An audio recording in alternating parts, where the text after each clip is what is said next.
Breaking news iBomma designer ఇమ్మడి రవి మనస్తత్వానికి సంబంధించి పోలీసులు విశ్లేషణ సాగిస్తూ ఉన్నారు. అయితే 2016లో అతనికి మ్యారేజ్ అయింది. అయితే మొదటి నుంచి కూడా ఇమ్మడి రవి తన కాలేజ్ డేస్ నుంచి పెళ్లి వరకు కూడా సంపాదనపైనే ఎక్కువగా అవమానాలు ఫేస్ చేసిన పరిస్థితి. 2016లో వివాహమైంది. ఆ తర్వాత కూడా భార్య నీకు డబ్బు సంపాదించడం రాదు, ఇతరత్ర అత్త కూడా ఆ హీరోయిన్ చేయడంతో ఎలాగైనా డబ్బు సంపాదించాలని ఐబొమ్మను డిజైన్ చేయడం జరిగింది. అయితే ఒక వెబ్సైట్ ను డిజైన్ చేసి అనంతరం బెట్టింగ్ యాప్స్ కి సంబంధించిన ప్రమోషన్స్ కి సంబంధించిన యాడ్స్ అందులో రావడంతో అకౌంట్లలోకి ఎక్కువగా పెద్ద మొత్తంలో డబ్బులు వచ్చి చేరాయి. ఆ ప్రూఫ్స్ కూడా తీసుకొచ్చి వైఫ్కి చూపించారు. ఆయన నమ్మకపోవడంతో 2021లో వారిద్దరికి డివోర్స్ అయింది. అనంతరం తన మనస్తత్వానికి సంబంధించి కూడా తన మానసిక బిహేవియర్కి సంబంధించి కూడా కొన్ని మార్పులు వచ్చాయంటూ కూడా పోలీసుల విశ్లేషణలో తేలినట్టు తెలుస్తోంది. అయితే నెదర్లాండ్స్కు ఎప్పుడైతే డివోర్స్ అయిందో ఆ తర్వాత నెదర్లాండ్స్కు మఖం మార్చేశాడు ఇమ్మడి రవి. దాదాపు 20 కోట్లకు పైగానే సంపాదన చేయడం జరిగింది. అయితే కూకట్పల్లి ఫ్లాట్ అమ్మేసి విదేశాల్లో చెక్కేయాలని అతను ప్లాన్ చేసుకున్నాడు. అయితే ఇమ్మడి రవి ప్రజెంట్ పోలీసుల కస్టడీలో ఉన్నాడు. అయితే అతన్ని చెంచల్గూడ జైలుకు కూడా తరలించడం జరిగింది. ఐబొమ్మ నిర్వహణకు సంబంధించి దాదాపు సినీ ఇండస్ట్రీకి 22 కోట్ల మేర అతను 22,000 కోట్ల మేర కూడా నష్టం వాటిల్లింది. అతను ఐబొమ్మలో పైరసీ ద్వారా మూవీస్ అప్లోడ్ చేయడం కారణంగా దీంతో సినీ ఇండస్ట్రీ వాళ్ళు కంప్లైంట్ చేయడంతో పోలీసులు రంగంలోకి దిగారు. ఇమ్మడి రవిని పోలీసులు అరెస్ట్ చేసి చెంచల్గూడ జైలు కూడా తరలించడం జరిగింది. డబ్బు సంపాదించడం నీ వల్ల కాదంటూ అతన్ని భార్య అలాగే అత్త హేళన చేసిన కారణంగా ఎలాగైనా డబ్బు సంపాదించాలంటూ కూడా అతను కాన్సన్ట్రేట్ చేశాడు.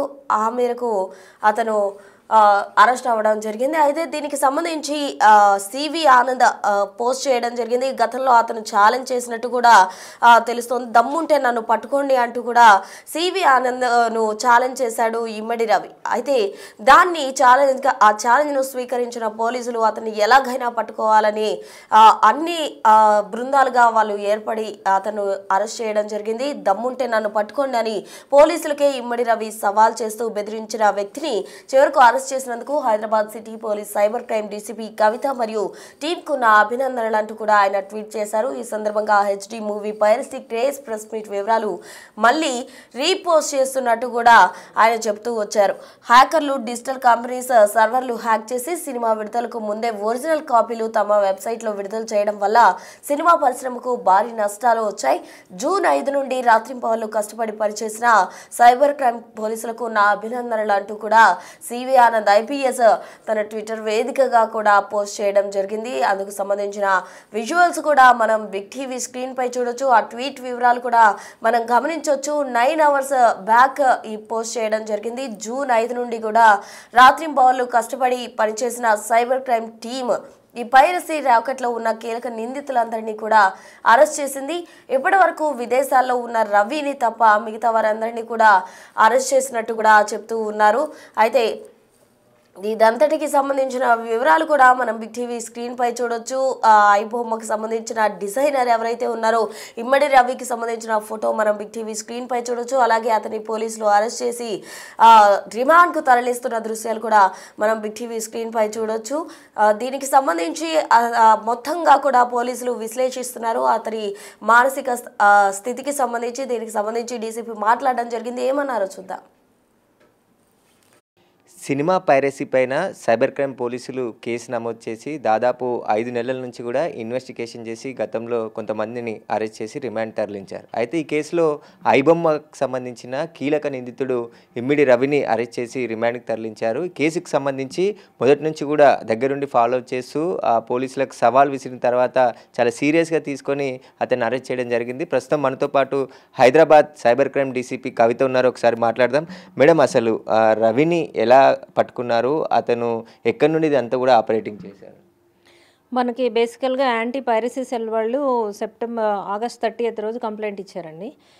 మనం ఈ పైరసీ కేసు డిటెక్ట్ చేసి ప్రెస్ మీట్ పెట్టిన తర్వాత 29th ఆగస్టు 30th రోజు వచ్చి ఈ పైరసీ సైట్సే కాకుండా ఐబొమ్మ అని, బప్పం టీవీ అని ఇట్లా డిఫరెంట్ వెబ్సైట్స్లో కూడా పైరేటెడ్ కంటెంట్ పోస్ట్ చేస్తున్నారు. దీని మీద యాక్షన్ తీసుకోమని అక్యూజ్డ్ ఎవరైతే ఉన్నారో వాళ్ళని కూడా రిమాండ్ చేయమని చెప్పేసి వాళ్ళు కంప్లైంట్ ఇచ్చారు. దాని మీద మనం కేసు బుక్ చేసి ఇన్వెస్టిగేట్ చేయడం జరిగింది.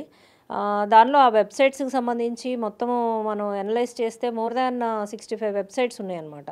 ఒక వెబ్సైట్ డౌన్ అయితే ఇంకో వెబ్సైట్ అప్ చేయడం, ఇట్లా మిర్రర్ వెబ్సైట్స్ క్రియేట్ చేయడం, ఇట్లా డిఫరెంట్ వెబ్సైట్స్ ద్వారా తెలుగు కానీ సౌత్ ఇండియన్ మూవీస్లో ఉన్న కంటెంట్ అంతా కూడా కొత్తగా రిలీజ్ అయిన మూవీని టెలిగ్రామ్ ఛానల్స్ ద్వారా, తర్వాత ఓటీటీ కంటెంట్ని కూడా థర్డ్ పార్టీ సాఫ్ట్వేర్స్ ద్వారా ఇతను తీసుకొని దాన్ని ఇమీడియట్గా అప్లోడ్ చేయడము చాలా పాపులర్ అనమాట ఈ వెబ్సైట్స్ ఏవైతే ఉన్నాయో. ఈ కంటెంట్కున్న క్వాలిటీని బట్టి అందరిలోకి రీచ్ అయిపోయింది ఇది. సో ప్రజలందరూ కూడా ఇవి చూడడానికి బాగా అలవాటు పడిపోయారు. దీనివల్ల ఇండస్ట్రీకి చాలా లాస్ అవుతుందని వాళ్ళు ఇచ్చిన దాని మీద మనం ఇన్వెస్టిగేషన్ చేసామండి. చేసినప్పుడు ఆ వెబ్సైట్స్ మొత్తం అంతా టెక్నికల్గా అనలైజ్ చేసి మా టీం అంతా కూడా డే అండ్ నైట్ ఎవరైతే రిజిస్ట్రీ ఉన్నారో, తర్వాత నోడల్ ఎవరు ఉన్నారో, ఆ వెబ్సైట్ హోస్టింగ్ ఏజెన్సీ ఎవరు ఉన్నారో, తర్వాత పేమెంట్ ఎవరి ద్వారా జరిగిందో, ఇవన్నీ కూడా అనాలిసిస్ చేయడం జరిగింది. బేసికల్గా ఆ వెబ్సైట్లో ట్రాఫిక్ ఎలా జనరేట్ అవుతుంది, ఎన్ని హిట్స్ వస్తున్నాయి, దానిలో ఆ వెబ్సైట్ యాడ్స్ ఎక్కడి నుంచి పోస్ట్ అవుతున్నాయి, ఆ యాడ్స్ పోస్ట్ చేసే ఏజెన్సీ ఏదైనా ఉందా, ఇలా డిఫరెంట్ యాంగిల్స్లో మేము ఇన్వెస్టిగేషన్ అనేది చేయడం జరిగింది. ఇవన్నీ చేసి అంతా కూడా కన్సాలిడేట్ చేసినప్పుడు మనకి ఈఆర్ ఇన్ఫోటెక్ అనే కంపెనీ అనేది రెస్పాన్సిబుల్ అనేది మనము అనలైజ్ చేయడం జరిగింది. దీని వెనక ఎవరున్నారని చూస్తే మనకి ఇమండి రవి అనే అతను వెలుగులోకి వచ్చాడు.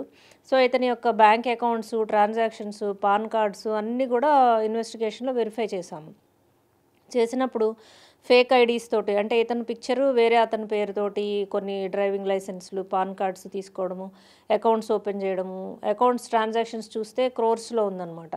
సో పర్ మంత్ కూడా 10 to 15 lakhs అమౌంట్ ఇతని అకౌంట్స్లో క్రెడిట్ కావడము, ఇతని ట్రావెల్ హిస్టరీ చూస్తే 2 monthsకి యూరోప్లో డిఫరెంట్ కంట్రీస్కి తిరగడము, ఇవన్నీ కూడా ఐడెంటిఫై చేసి ఇతనే మెయిన్ అక్యూజ్డ్ ఉంటాడు అనేది మేము కన్క్లూజన్కి రావడం జరిగింది. ఎందుకంటే ఇతనికన్నా ముందు మేము ఇంకా ఇద్దరిని తీసుకొచ్చాం.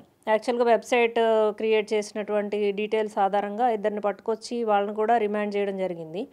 అయితే వాళ్ళకి ఇంత కీ రోలు మాకు కనపడలేదు. సో మెయిన్ అక్యూజ్డ్ ఎవరు అనే దాని మీద చేసినప్పుడు ఇతను మనకి దొరికాడు ఫైనల్గా. ఫారెన్లో ఉన్నాడు ఇతను, ఇక్కడ లేడు అనే దాని మీద మనము ఎల్ఓసి పెట్టాలి అని అనుకుంటున్న సమయంలోనే అదే రోజు ఇక్కడ ల్యాండ్ అవ్వడం జరిగింది ఫ్రాన్స్ నుంచి. సో అతన్ని అప్రహెండ్ చేసి తీసుకొచ్చి మనం రిమాండ్ చేయడం జరిగింది.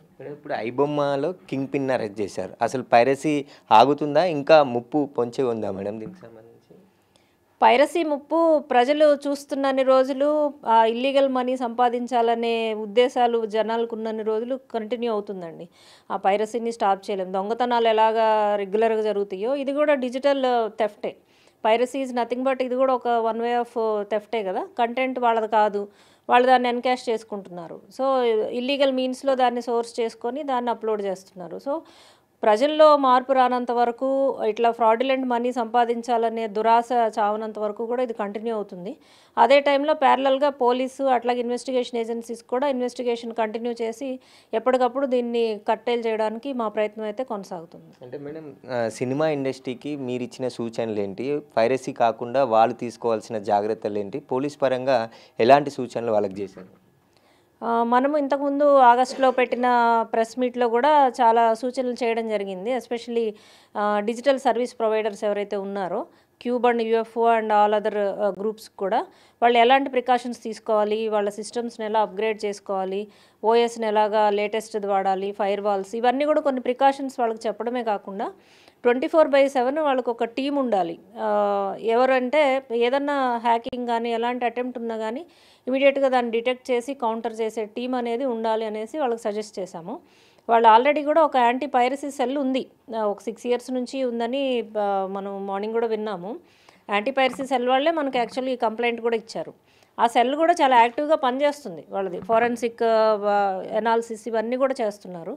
అయితే ఈ టీం కూడా ఉంటే, అంటే దాన్ని ఏమంటారంటే ఎక్స్పర్ట్స్ టీము కూడా వాళ్ళకు ఉండి సర్వేలెన్స్ అనేది కంటిన్యూ చేస్తూ ఈ డిజిటల్ పైరసీ అనే దాన్ని కట్టేలు చేయడానికి క్యామ్ కార్డింగ్ జరగకుండా థియేటర్స్లో ప్రికాషన్స్, అట్లాగే హ్యాకింగ్ జరగకుండా సిస్టమ్స్ని సెక్యూర్ చేసుకోవడము, అట్లాగే టెలిగ్రామ్ ద్వారా ఇంకా ఇల్లీగల్ మీన్స్లో కంటెంట్ షేర్ కాకుండా వాళ్ళ దగ్గర కట్టేలు చేయడం, ఇలా అన్ని ఆల్ యాంగిల్స్లో 360 degrees కూడా మనము యాక్షన్ తీసుకోవడం ద్వారా దీన్ని నిరోధించవచ్చండి. మేడం, ఇప్పుడు ఇమ్మిడి రవి అసలు ఆయన బ్యాక్గ్రౌండ్ ఏంది, ఎక్కడి నుంచి పైరసీ వైపు ఎలా మళ్ళాడు, అతనికి ఇంకా ఎవరో సహకరించారు, వారందరిపైన ఏమైనా ఐడెంటిఫై చేశారు? ఇమండి రవి బీఎస్సీ కంప్యూటర్స్ చేశారండి వైజాగ్లో, ఆంధ్ర యూనివర్సిటీలో. చేసిన తర్వాత ముంబైలో ఎంబీఏ చేశారు. ఇక్ఫై యూనివర్సిటీ నుంచి ఎంబీఏ చేసి అతను web services, web designing, website hosting ఇవన్నీ కూడా expert. So first ER Infotech అని ఒక కంపెనీ పెట్టుకున్నాడు. మన కూకట్పల్లి ఏరియాలో ఒక అపార్ట్మెంట్లో ఉంటూ ఈ కంపెనీని పెట్టాడు. ఆ కంపెనీ యొక్క ఇన్కమ్ తక్కువ ఉండేసరికి ఇతను అదే క్రమంలో మ్యారేజ్ చేసుకోవడము, ఇంటర్ ఫెయిత్ మ్యారేజ్ చేసుకోవడము, ఫ్యామిలీ ఇష్యూస్ వల్ల అతను యొక్క కండిషన్, ఎకనామికల్ కండిషన్ సరిగా లేకపోవడం, ఇన్కమ్ తక్కువ ఉందనేసి వాళ్ళ బంధువులు చేసినటువంటి కామెంట్స్, వీటన్నిటి వల్ల ఇతను ఏంటంటే ఈజీగా తక్కువ టైంలో ఎక్కువ డబ్బులు సంపాదించాలి అనే ఉద్దేశం డెవలప్ చేసుకున్నాడు.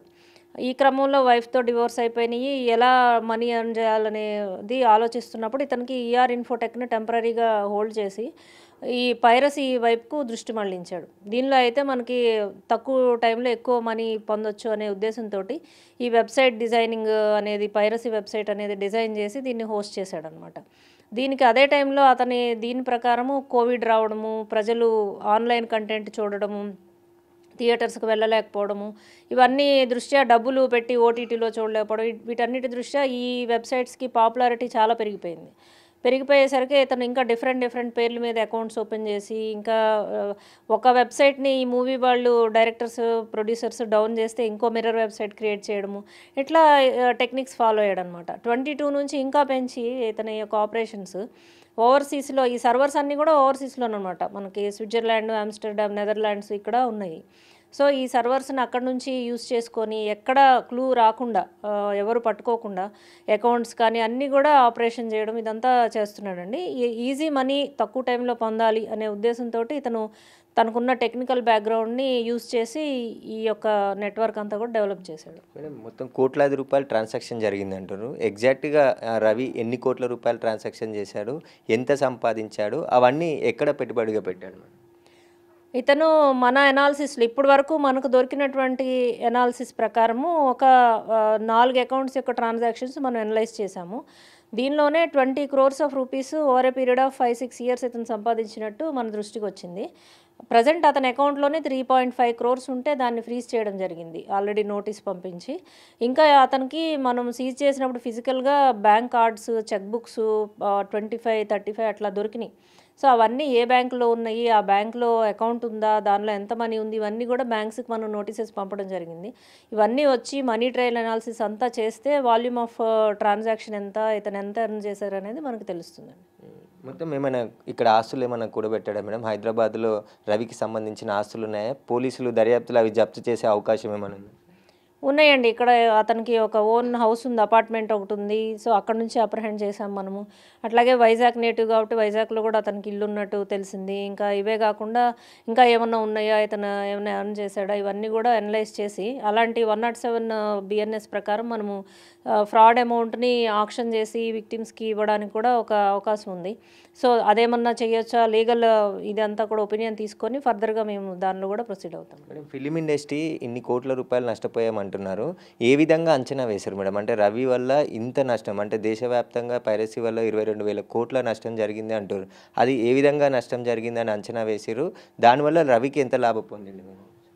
ఇది 22,000 కోట్లు నష్టం అనేది పైరసీ సెల్ వాళ్ళు ఇచ్చిన కంప్లైంట్లో ఇచ్చారండి. తెలుగు ఇండస్ట్రీకే పర్టికులర్గా 3,700 కోట్లు ఒక సంవత్సరంలో లాస్ అని వాళ్ళు ఇచ్చారు. అంటే వాళ్ళ ఎనాలిసిస్ ఏంటి అని చెప్పిన దాన్ని బట్టి రిలీజ్ అయిన మూవీస్ అన్నీ కూడా, ఒక ఇయర్లో రిలీజ్ అయిన మూవీస్ అన్నీ నార్మల్గా పైరసీ లేకుండా కనుక అవి డిస్ప్లే అయితే ఎంత ఇన్కమ్ జనరేట్ అవుతుంది, ఈ పైరసీ వల్ల ఇన్కమ్ లాస్ ఎంత అయింది అనేది వాళ్ళు క్యాలిక్యులేషన్ చేసి మనకు అది ఇచ్చారనమాట. వాళ్ళు ఇచ్చిన కంప్లైంట్ని బట్టి మూవీస్ దాని ఇన్కమ్ లాస్కి సంబంధించి వాళ్ళు ఇచ్చిందే క్రైటీరియా.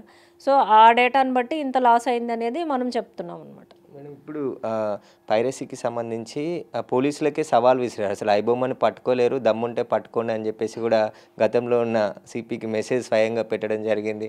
ఆ తర్వాత మీరు చాలా వర్క్ చేసి దగ్గరుండి కేసులో అరెస్ట్ చేసి ఏ కీ రోల్ ఏంటిది మేడం అసలు ఇందులో? కీ రోల్ అంటే అంతకుముందే పైరసీ కేసు మనం డిటెక్ట్ చేశాము. అది చాలా పెద్ద కేసు. ఓవరాల్ 4-5 స్టేట్స్లో ఆపరేషన్స్ చేసి 10 మెంబర్స్ని అరెస్ట్ చేశాము. దాన్ని అరెస్ట్ చేసేసరికి ఇతను ప్యానిక్ అయ్యాడు బేసికల్గా. మనం అట్లా తీసుకోవచ్చు.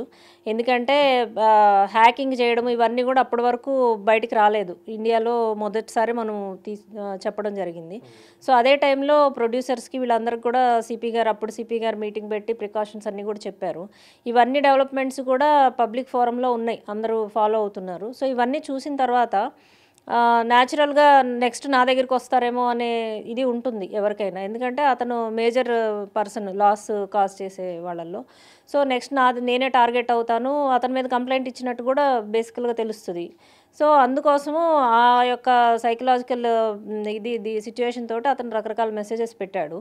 బట్ ఎవరేం పెట్టినా పెట్టకపోయినా మా కోర్స్ ఆఫ్ యాక్షన్ అయితే మేము తీసుకుంటాం. అతను ఇచ్చిన థ్రెట్ కానీ ఛాలెంజ్ కానీ వాటితో మాకు సంబంధం లేదు. ఎందుకంటే అతను పోలీస్కి ఇచ్చాడా, మూవీ వాళ్ళకి ఇచ్చాడా, ఇవన్నీ కూడా మేము పట్టించుకోలేదు. మా యొక్క ఇన్వెస్టిగేషన్ కంటిన్యూ చేశాము. ఇలాంటి ఛాలెంజెస్ ఇవన్నీ కేర్ చేయాల్సిన అవసరం లేదు. మన ఇన్వెస్టిగేషన్ కోర్స్ అయితే కంటిన్యూ అవుతుంది. ఇప్పుడే కాదు, నెక్స్ట్ ఎప్పుడైనా కానీ ఎవరైనా పోలీస్ ఆఫీసర్స్ అట్లా థ్రెట్స్ లేకపోతే వాటిని ఎవరు కూడా కేర్ చేయరు. మా ప్రొఫెషనల్గా ముందుకు వెళ్ళాము, డిటెక్ట్ చేయాలనే ఉద్దేశంతో చేసాము. డే అండ్ నైట్ దాని మీద టెక్నికల్ అనాలిసిస్ చేసాము. ఇందాక చెప్పినట్టు ఫైనల్గా మనము రీచ్ అవ్వగలిగాము. ఈ ట్రాన్సాక్షన్ అంతా ఎక్కడి నుండి వచ్చింది మేడం? అంటే రవి అకౌంట్లకి ఇప్పుడు 20 కోట్లు గుర్తించామన్నారు. బెట్టింగ్ యాప్స్ మెయిన్ చెప్తున్నారు, వాటి నుండే వచ్చిందా, ఇంకా అదర్ సోర్స్ ఏమన్నా ఉందా? నేను పర్సనల్గా అతనితో మాట్లాడినప్పుడు, ఇంట్రాగేషన్ చేసినప్పుడు, నీకు ఎక్కడి నుంచి ఇన్కమ్ అంతా సోర్స్ అవుతుంది అని అడిగినప్పుడు, వెబ్సైట్లో ఫ్రీగా మూవీ చూస్తున్నప్పుడు ఇన్కమ్ నీకు ఎలా వస్తుంది అని క్వశ్చన్ చేసినప్పుడు మనకు అతను చెప్పిన రిప్లై ఏంటంటే, ఏదైనా ఇప్పుడు టీవీలో సీరియల్ వస్తుంటే మధ్యలో యాడ్స్ వస్తాయి. సో ఆ యాడ్స్ వల్ల ఆ ఛానల్ వాళ్ళకి ఇన్కమ్ వస్తుంది. అట్లాగే ఈ వెబ్సైట్ ఎవరైతే హోస్ట్ చేశారో, ఎవరైతే రన్ చేస్తున్నారో, అడ్మిన్ కొన్ని యాడ్స్ డిస్ప్లే చేయడం ద్వారా దాని నుంచి జనరేట్ అయ్యే ఇన్కమ్ ఇతనికి వస్తుంది, వెబ్సైట్ అడ్మిన్కి. అట్లా ఇతని వెబ్సైట్లో ఐబొమ్మ అండ్ బప్పమ్మ టీవీ దానిలో బెట్టింగ్, గేమింగ్ యాడ్స్ డిస్ప్లే చేయడం ద్వారా జనరేట్ అయిన ఇన్కమ్ ఇతనికి ఇన్కమ్ అనమాట. గేమింగ్, బెట్టింగ్ ఆర్గనైజర్స్ ఎవరైతే ఉన్నారో వాళ్ళే ఇతని పార్ట్నర్స్. ఎవరు నీ పార్ట్నర్స్ అని అంటే, ఇండియాలో ఎవరు లేరు, వాళ్ళందరూ ఓవర్సీస్లో ఉన్నారు, వాళ్ళే నా పార్ట్నర్స్ అని చెప్తున్నాడు. బేసికల్గా ఇండైరెక్ట్గా ఏంటంటే betting and gaming organisers. Madam, ఈయన పౌరసత్వం ఇక్కడ కాకుండా ఇతర దేశాలకు సంబంధించి తీసుకున్నారన్నారు. అది ఏ దేశంలో తీసుకున్నాడు, అసలు ఎప్పుడు తీసుకున్నాడు, ఈయనకి ఇక్కడ ఉన్న చట్టాలు వర్తిస్తాయా, లేదంటే ఈ కేసు సిబిఐ, ఈడీ కూడా ఎంటర్ అయ్యే అవకాశం ఉందా? డెఫినెట్గా అండి. అంటే వాల్యూమ్ ఆఫ్ ట్రాన్సాక్షన్స్ క్రోర్స్లో ఉన్నాయి కాబట్టి సిపి గారు మార్నింగ్ కూడా చెప్పారు, సార్ యొక్క ఇన్స్ట్రక్షన్స్ ప్రకారం మేము ఈడీకి అట్లాగే సిబిఐకి కూడా ఇంటిమేషన్ ఇస్తాము, ఈ డీటెయిల్స్ అన్నీ కూడా షేర్ చేసి మనీ ట్రయల్ అనాలిసిస్ ఇవన్నీ కూడా వాళ్ళు చేస్తారు. ఇతను ఇంత ఎత్తున ఇది చేస్తున్నాడు కాబట్టి వాళ్ళు డెఫినెట్గా టేకప్ చేసి దాన్ని ఇంకా ఎక్కడెక్కడ ఉన్న నెట్వర్క్ అంతా నడిపిస్తున్నాడు అనే దాని మీద కూడా వాళ్ళు ఫోకస్ చేస్తారండి. అంటే ఈ పౌరసత్వం